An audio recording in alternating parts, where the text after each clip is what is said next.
So how many people here are familiar with Microsoft products? Okay, everybody? Okay.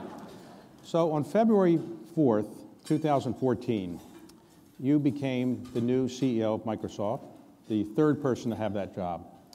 Since that time, the market capitalization of Microsoft is up by $250 billion. Has Bill Gates or Steve Ballmer ever called you to thank you for increasing their net worth by a great deal, or they don't call you that trust to thank you? Let's just say that as long as they call and ask me to do more on the products, that's a good sign. Okay. So I assume your board has taken out a lot of key man insurance on you.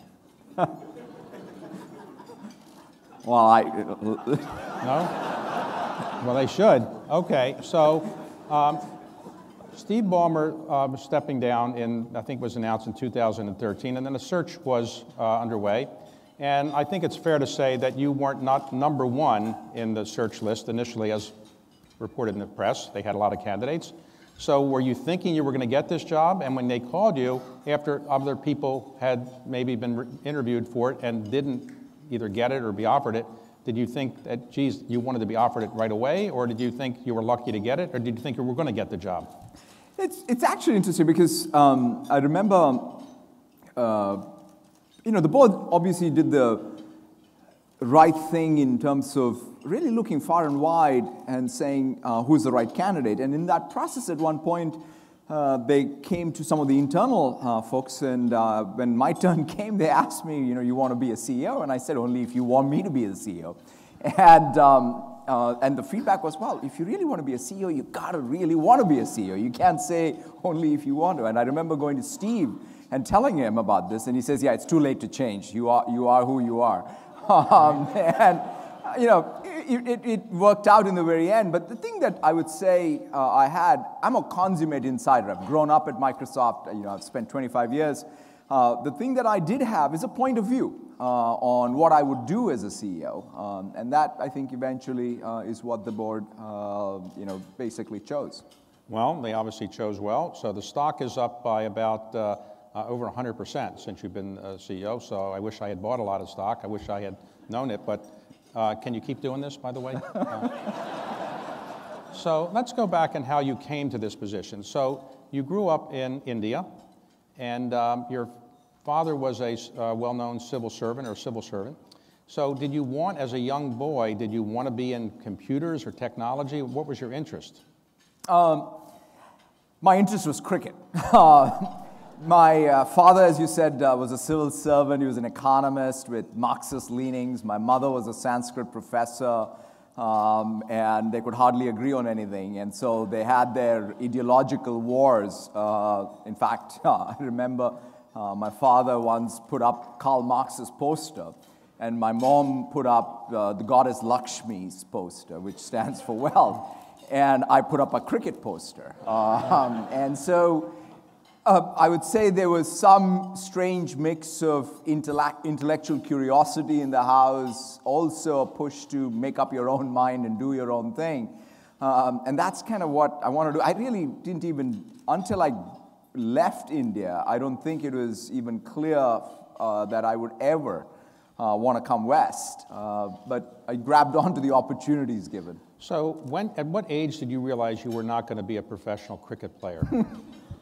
Pretty early on. I went to a high school in the middle of the country in Hyderabad, where we had a lot of cricketing tradition, and it was great playing for it, and I played some junior cricket for the state, but it was pretty evident that there was no way I was going to make it. Okay, so you went to high school in the same city that you grew up in, which was a city in about 8 million people in the southern part of India? Yeah. Okay, then you went to college. What did you study in college in India? In India I studied electrical engineering. All right, this is at Mangalore University. You got a degree. And then you decided you wanted to come to the United States. So there are many colleges in the United States, and you picked one that I would say is a very good school, but it's not as well known. And how did you hear of it in India? It's the University. Well, yeah, that's right. It's like I'd never been to the west of Bombay, and I showed up in Milwaukee. And, But how did you happen to pick? That's a good school, but University of Wisconsin-Milwaukee can't be that well known in India. For me, the choices came down to where would I get my RA ship? And it's pretty straightforward when you look at it that way. All right, so you went there, and did you have a winter coat? Did you bring it? Did you realize it was different? I didn't. I remember landing in Chicago thinking, wow, it's so quiet and so beautiful. And then I drove over to Milwaukee and I think, wow, the lake, it's just awesome. This is August, obviously. And then the winter came, and unfortunately I'd picked up this bad habit in the 80s in college of smoking. The best thing that happened to me in Milwaukee was you had to smoke outside the engineering department. And the fall was fine, but the winter, I must say, it is sort of, I recount this in the book, the Indians, the Russians, and the Chinese, the first ones to drop out were all the Indians. Right. And then the Chinese, smoking. The only ones who could withstand it were the Russians. So you kicked the habit. Yeah. And you got a degree in computer science. That's right. So you had an electrical engineering degree, a computer science degree, and then your first job was with Sun Microsystems. And what did you do at Sun? I was a developer at Sun. I worked on, interestingly enough, a lot of their when I joined Sun in 1990, the ambition there was to be a desktop computer business. And so I worked, in fact, at Sun. I even spent a summer at Lotus doing a bunch of their software for the Sun workstations. Okay, so you did that for a while, and then you got an offer to go to Microsoft. But you also had applied to the University of Chicago Business School. So how did you decide which to do, University of Chicago Business School or Microsoft? Yeah, in fact, I was going to leave to go to business school full time. Just during that time, I got the job offer from Microsoft, and for a while it was unclear to me whether I would want to join Microsoft. But the guy who I eventually went to work for convinced me, saying, "Look, if you're going to go to business school only to come back to high tech, you should drop out now." And so somehow during all of that, I figured out that, yeah, let me go give this Microsoft thing a shot. And then, in a very convoluted way, I went and even finished up my degree much later. So you were actually working at Microsoft while you were going to the University of Chicago Business School, but Did you tell people at Microsoft you were doing that? I didn't. Because I felt that, hey, that would just confuse things as to how does one do this. But if you were, they said, here's an assignment for a weekend or something, you would say, well, I have to go to school. How did you hide the fact that you were going to school? I did. The assignments got done. Okay. So you rose up, you get your degree from University of Chicago Business School, and you rise up, and at one point you're running the business solutions part of Microsoft. What is business solutions? In fact, in the mid-90s or so, or late 90s, Microsoft bought a couple of companies. They were some of the largest acquisitions. Great Plains was one. It was headed by a gentleman who's sort of currently the governor of North Dakota, Doug Burgum. And so we formed this group to get into business process automation, basically ERP, CRM.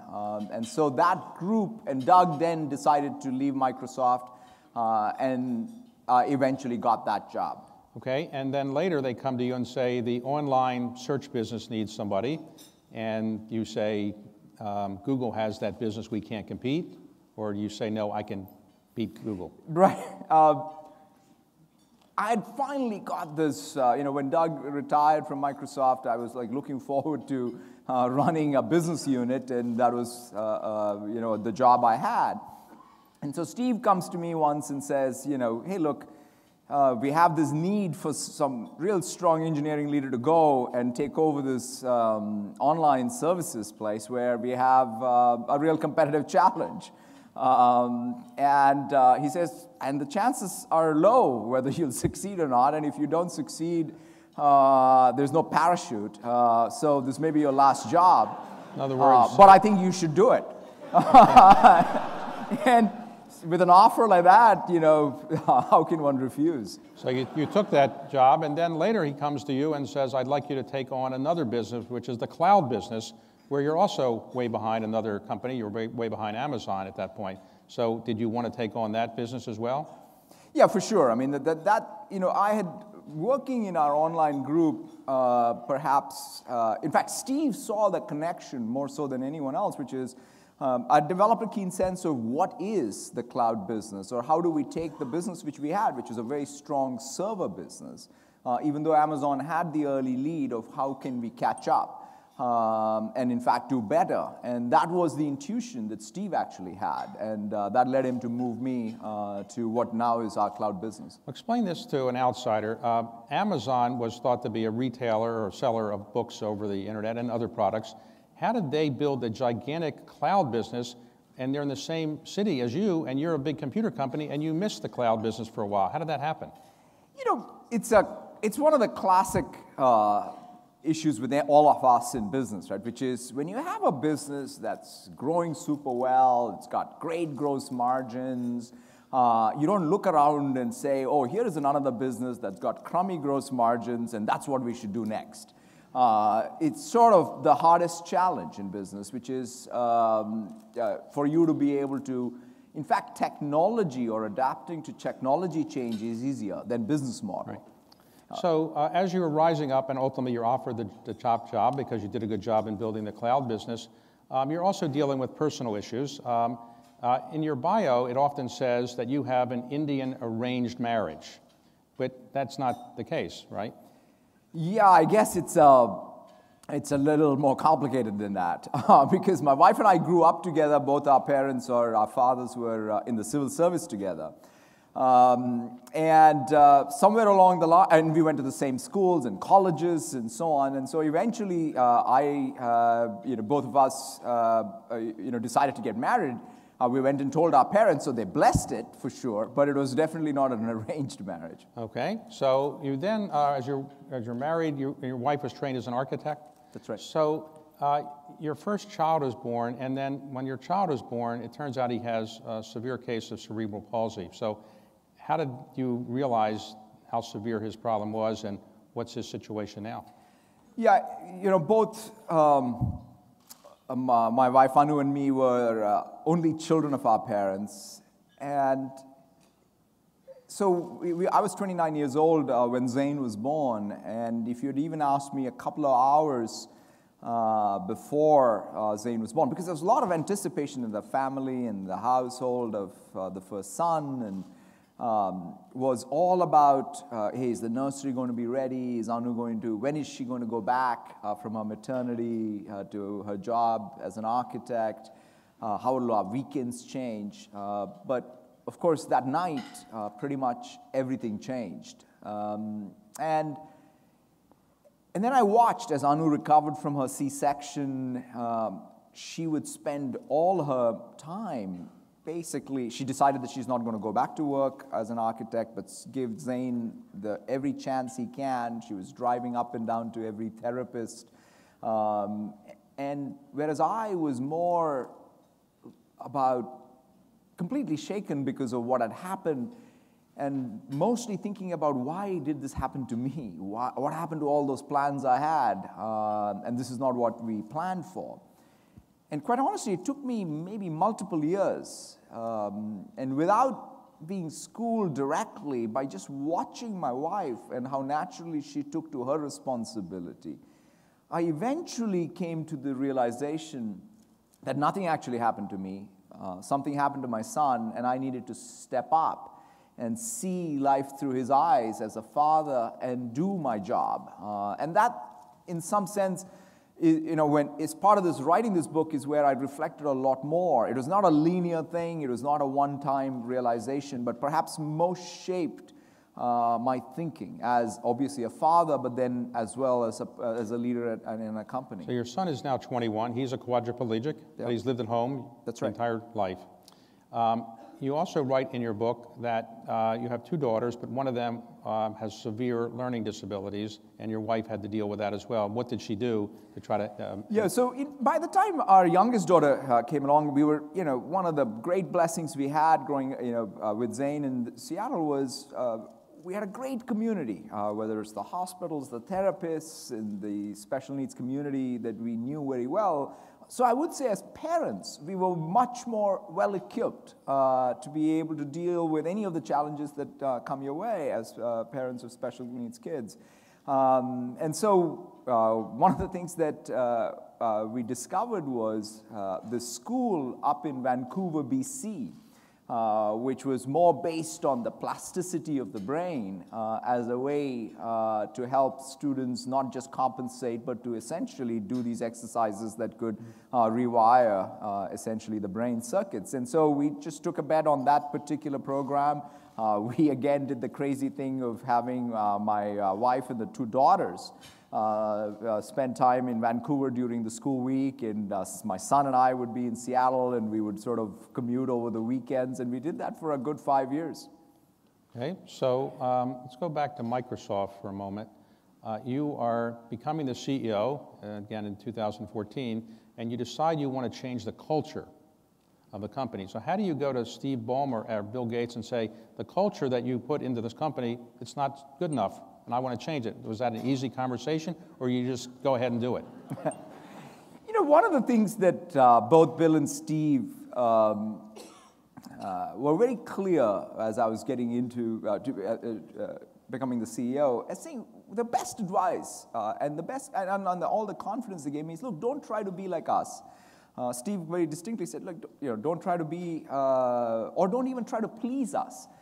Be your own person. Do what it takes for you to lead the company. And in some sense, that's what they prepared me for. I mean, it's not that I was waiting to be CEO, but I would say the challenges that came my way along my 25 years at Microsoft essentially prepared me to have my own point of view, not just on culture, what to do in terms of our mission, our products, and culture. And that's what sort of eventually I ended up doing. So one of the ways you wanted to change the culture was to provide more what you call empathy.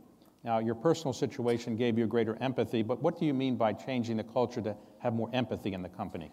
Yeah, I mean, the two things that I focused the most on was that sense of purpose or mission and culture. And the reason I felt we needed to do that is I feel that they are necessary conditions to then pick the right strategy, because ultimately you got to build products, in our case, and innovation that customers love. But what I wanted to dig a little deeper and say, okay, what helps us do that? On the culture front, if I sort of step back, one of the realizations I had was when a company is successful, what happens is the product that makes you successful, the capability around that product, and the culture all get into this beautiful virtuous lock, right? And round it goes. But ultimately, the product that made you successful stops growing, and you need to come up with a new concept, a new product, a new idea. That's when culture will matter, because the culture cannot fight the creation of that new concept. And so I felt we needed to move to a learning culture. And this is where, a couple of years before I'd become CEO, I'd read this book by Carol Dweck out of Stanford called Mindset, which was more in relation to my kids. And the simple concept in that book, which I loved a lot, was it's better to be a learn-it-all, even if the know-it-all has more innate capability, because the learn-it-all ultimately will do better. And I said, well, that applies to CEOs, that applies to companies made up of people. And I said, what if we introduce that as the meme to have the cultural dialogue at Microsoft? Okay, so Microsoft was famously siloed. You know, one part of Microsoft didn't talk to the other and so forth. So how did you get people to change and actually want to cooperate with each other?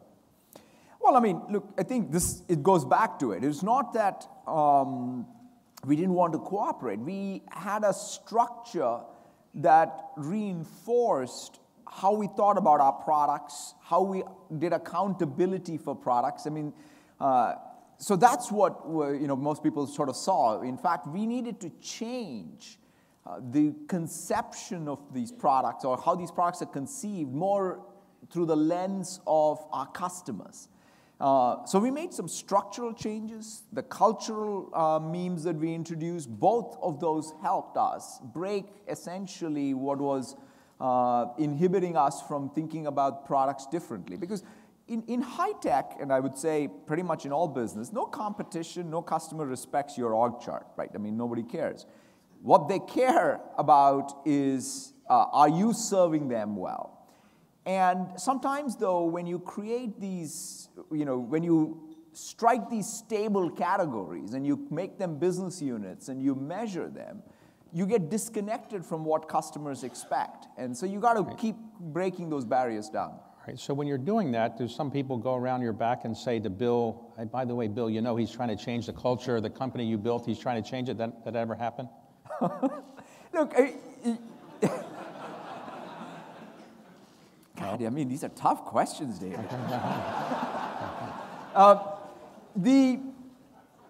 The good news there was Bill and Steve were very clear. I guess as having been sitting CEOs, they understood the challenge of running a company when someone else is hovering around you, so to speak. And so they were, in fact, if anything, Steve obviously left the board. Bill had been one step removed because Steve was the CEO after him. They're very clear that who runs the company, but they're also very happy to give me feedback. Okay. So let's talk about your products. Two of the products that you have that you may have referred to earlier, Office and Windows, they are cash cows. They were, and I guess they still are, producing enormous profits and I guess very high margins.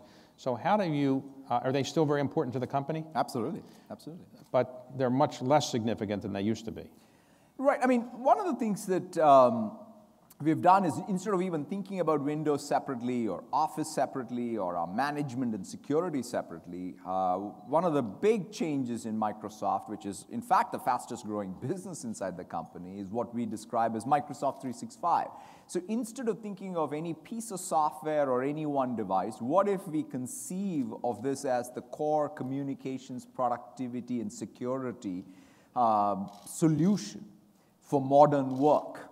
So that was the big change we made, or by bringing, I would say, all of these different product categories and making it even work on whether it's the Apple device or the Android device, and obviously Windows. And so that has helped us a ton, both not only make these products more relevant in today's context, but also a huge growth vector for us. Let's talk about some of your other businesses. Cloud, which is the business you ran. Now are you number 2 in that business, number 3, or? We're number 2, and in the enterprise we'll probably be very close number 2. And the core of what we have bet on is that let us, in fact, build a worldwide footprint of our data center. So, for example, we are the only cloud provider that operates in China under Chinese law. We operate in Germany under German law. We have 43 data center regions. So that means we support the real-world needs of even large enterprises and multinational companies. And that's really helped us a ton grow that business significantly. And you think that'll continue to grow? That's a great business? I think the secular trend in computing is cloud, but one of the other shifts which we are well positioned for is it's just not the cloud, it's also the edge of the cloud. In other words, take a factory or take an automobile. The automobile is going to have more compute power than most computers. And you want to be able, once you have compute power, you will collect data and you want to be able to reason over data. So this idea of having the intelligent cloud and the intelligent edge is going to be true, whether it's a farm, a factory, an automobile, and so we are very well positioned for that. You mentioned cars. Everybody else seems to be producing driverless cars, or are you in that business as well, or you can't say? In fact, this is the other decision we made was, it's super important for us to not just build trust in the context of the security technology or the products we build, but also trust in business model. In other words, as every industry, whether you're in hospitality or whether you're in cars or whether you're in financial services, everyone's becoming a software company.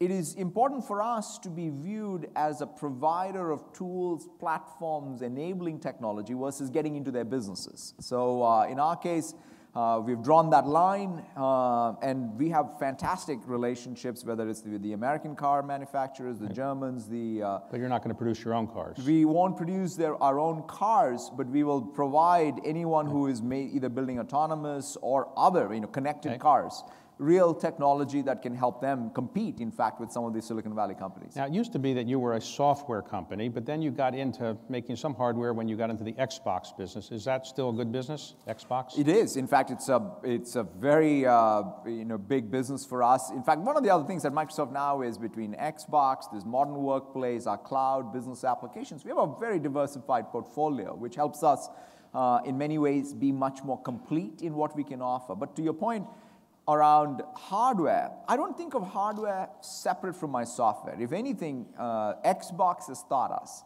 that it's a complete experience that we build.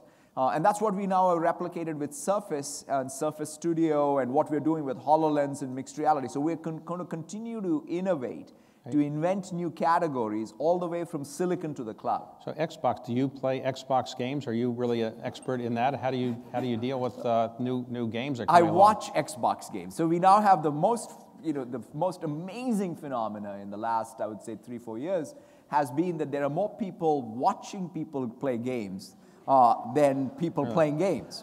And it's a good business, let me tell you. But the people that produce these Xbox games, are they very young? I mean, what do they look like? They on your campus? You can spot them when they're walking around? They're just different looking? Or there is a particular edge to them.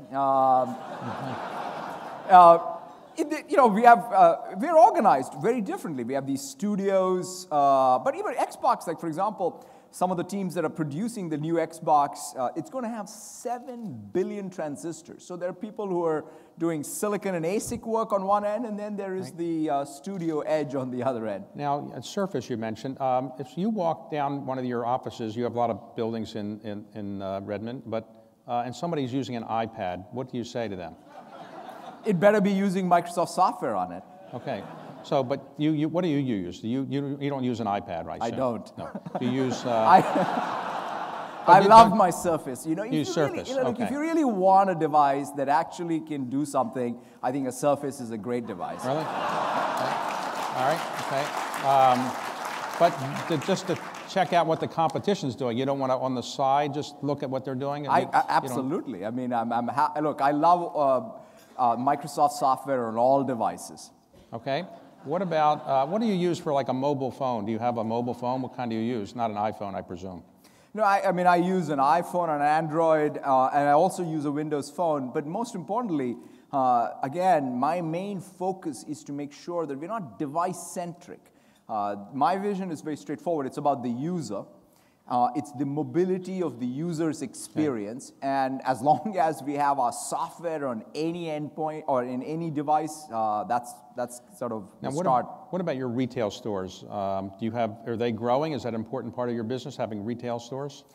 Retail stores for us have become a very critical part of just getting people to be able to both understand the product offerings that Microsoft has, whether it's the Xbox on one side or even small business solutions on the other side. So they're very much part, but it's not the only channel.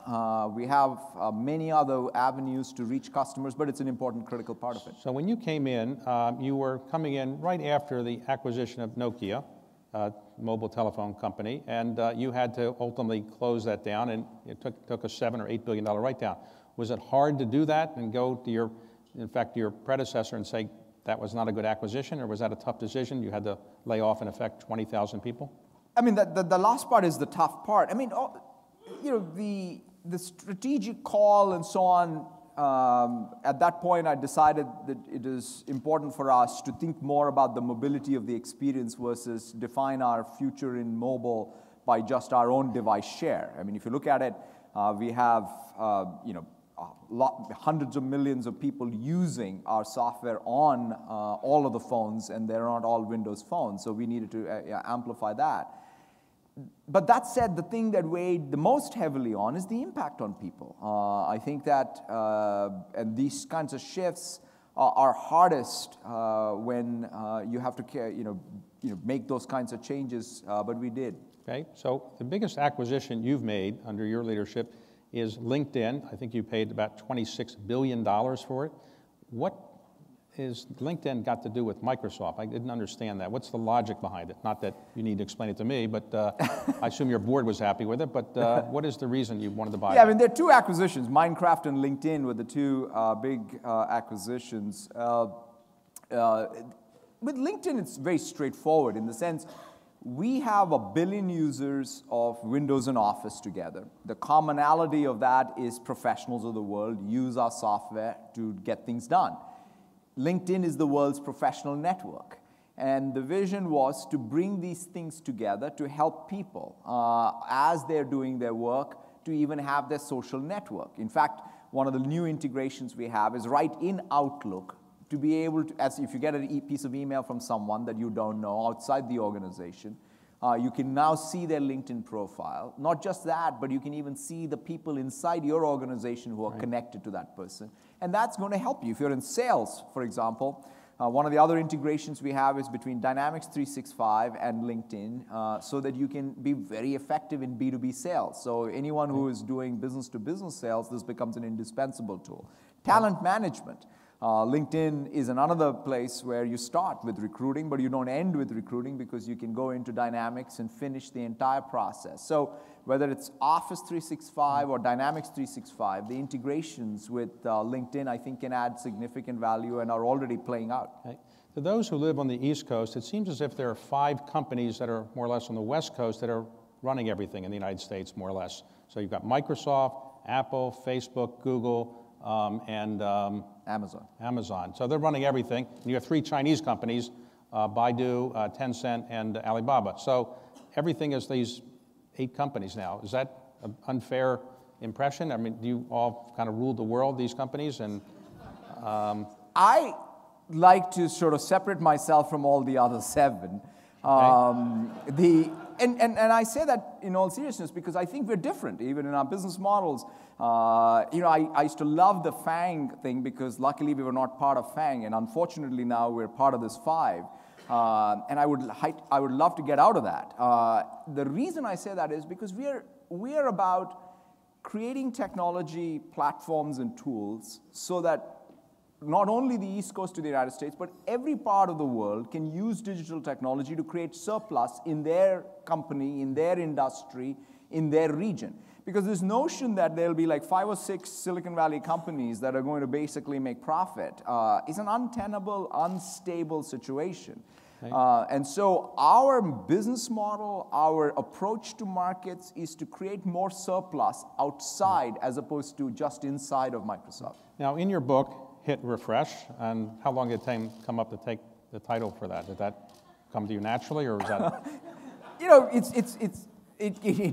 I must say it took a long time. But Bill captures the essence of what I guess is the message of the book, which is when you are pushing yourself through this uncomfortable process of transformation, you need to have that browser logic, that smartness to sort of say, okay, what is the stuff that needs changing and what should remain? Because if you change everything all the time, you're not going to make much progress. And so that's why this Hit Refresh. But how did you have a chance? You're running the company, and you've got all these other things you're involved with. How did you have time to write a book? And how long did it take? That's a great question, because in some sense, it was a lot harder than initially when I signed up to do it.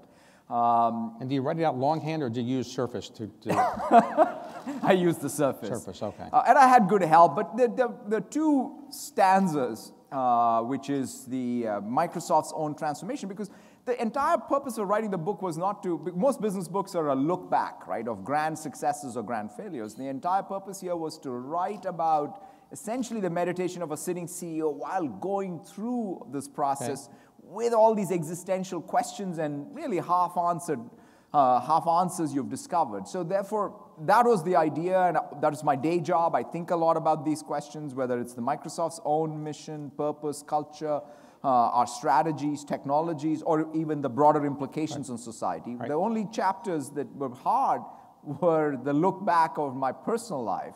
But, you know, I somehow made it happen. Right, so, but did somebody say on your board, it's a little presumptuous, you've only been here 2.5 years and you're going to write a book about your life? And obviously I didn't position it as a book on my life or anything. And it's clear, I mean, I'm very, very clear that this is not about trying to claim any victory. It's not about claiming that we've reached any destination. If anything, this should be more viewed as, okay, what's that tough process of continuous renewal? And I should point out, all the profits are going to go to philanthropy, right? That's right, Microsoft Philanthropies, yep. Microsoft Philanthropies. Okay, so there are 3 parts of the book at the end where you talk about the future, and let's go through them. One is, I would say, artificial intelligence. Do you think artificial intelligence is something that we should worry about? Some people say artificial intelligence will end the human race as we know it because the robots or others will outsmart humans. Are you worried about that? I think, first of all, AI is just not another piece of technology. It is, I think, perhaps one of the more profound technologies that's going to shape all our lives, all our economies and societies. But here's the way. I want us to grab the opportunities AI gives us to empower people first, and then be very clear-eyed about some of the broader implications of AI, whether it is displacement or even this challenge, which I think a lot of people warn against, which is the runaway AI or the runaway optimization problem or the control problem. But I'll give you one example. At Microsoft, we launched an app called Seeing AI that's available on the App Store, which uses the most cutting-edge computer vision technology in our cloud to be able to recognize objects, see people, and now people with visual impairment can use this app to navigate through their life. In fact, one of my colleagues at Microsoft, Angela Mills, whom I worked with very early on in my Microsoft career, was telling me a few months back when she first started using the app how she can walk in with confidence into our own cafeteria and order food. Because she can see the ingredients and read the menus using this application. She can go into the conference rooms with more confidence knowing that this is the right conference room. That's empowering her to fully participate. Similarly, we put some AI-powered tools into Word so that anyone with dyslexia can start reading. The latest release of Windows 10, in fact, we were inspired by Steve Gleason and the ALS community, where a group of very passionate Microsoft employees and across research and the Windows team came together, and now we have eye gaze as an input. Okay. Because if you are an ALS patient, the only muscle you, in some sense, have is the eye gaze, and now you can use that to be able to communicate. So I bring up these examples mostly to illustrate that AI can, in fact, help more people be part of our economy, part of our society. And then we have to deal with some of the tougher issues. But you don't think that AI will eliminate human jobs, for example. Some people think AI will eliminate the need for some people to work, or therefore there won't be jobs for people. You're not worried about that? No, I worry about that as well. And so, for example, let's take that challenge and talk about what is all the things that we can do. The first thing I think we should do is really focus on education and skills, whether it's in schools or whether it's even for anyone who's been displaced at work. And in that context, LinkedIn and LinkedIn data, since there are many people who are public officials here, I think this is perhaps one of the places where we should have a fantastic feedback cycle. So instead of talking about all jobs going away, what if we had a network which allowed us to digitize all the jobs, the skills required for the jobs, and the training required on a continuous basis, so that we could, in fact, use private money as well as public money to then cultivate those skills. So that's one thing that we should do. The second thing that I would say is let's not fall complete victim to this lump of labor fallacy that all jobs that are going to be there in the future have already been created. Let us, in fact, work to see what can be these new jobs, whether they are digital artisanal jobs. I'm so inspired by what these Minecraft generation does, or even people-on-people jobs. We may have to support some of these jobs with wages But that's a set of policies I think that we can come up with. To give everybody some assurance, you don't think AI will eliminate the need for Congress, right? Because those jobs will still be here, right? I think that Congress is, I think can be rest assured that no AI is going to replace them. They need to do their job. Okay. So another thing you talk about is mixed reality or virtual reality. Is that coming soon? It's, to me, the ultimate computing experience. Because just imagine if you can, your field of view was essentially both what you see and also a digital artifacts right there in front of you. So the mix of analog and digital, what people call virtual reality and what people call augmented reality, to me is just a dial. You want to be fully immersed in the digital world, or do you want to see the real world with digital artifacts? So I think, the first time I saw this NASA demo, the NASA scientists were always dreaming of how can we be on Mars along with the rover and see the Martian surface. And lo and behold, with the HoloLens, they were able to do that because you can essentially see the Martian soil right next to you. Right. And now, of course, this mixed reality and what we're doing with HoloLens and VR is changing even how people collaborate. I mean, the one recent example we showed was Ford. The way they would design cars would be to make the car and make a clay model, which weighed something like 5,000 pounds, and people will have to sort of move it from place to place so that engineering and sales could comment on it. But now the ability to have presence, which is now mixed with these holograms, completely changes collaboration. So I'm very, very excited about what mixed reality can mean. And you also mentioned the possibilities for quantum computing. What is quantum computing? So here's, earlier I was talking about how the Xbox has 7 billion transistors, and in fact, the early supercomputers had something like 13,000 transistors. So in some sense, you could say, wow, we have so much compute power. We talked about the cloud. The cloud's got millions of machines, and you can just elastically call that upon. But if you look at some of the unsolved computational problems, even today, as we sit here in 2017, we don't know how to model the enzyme that's part of natural food production.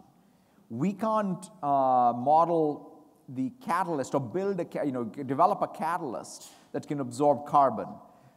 We can't, envision a material that's superconducting at high temperatures. So these are unsolved computational problems. In fact, if you sort of try to solve these problems using classical computers, it would take as much time as time there was from Big Bang to now. And obviously, we don't have that kind of time.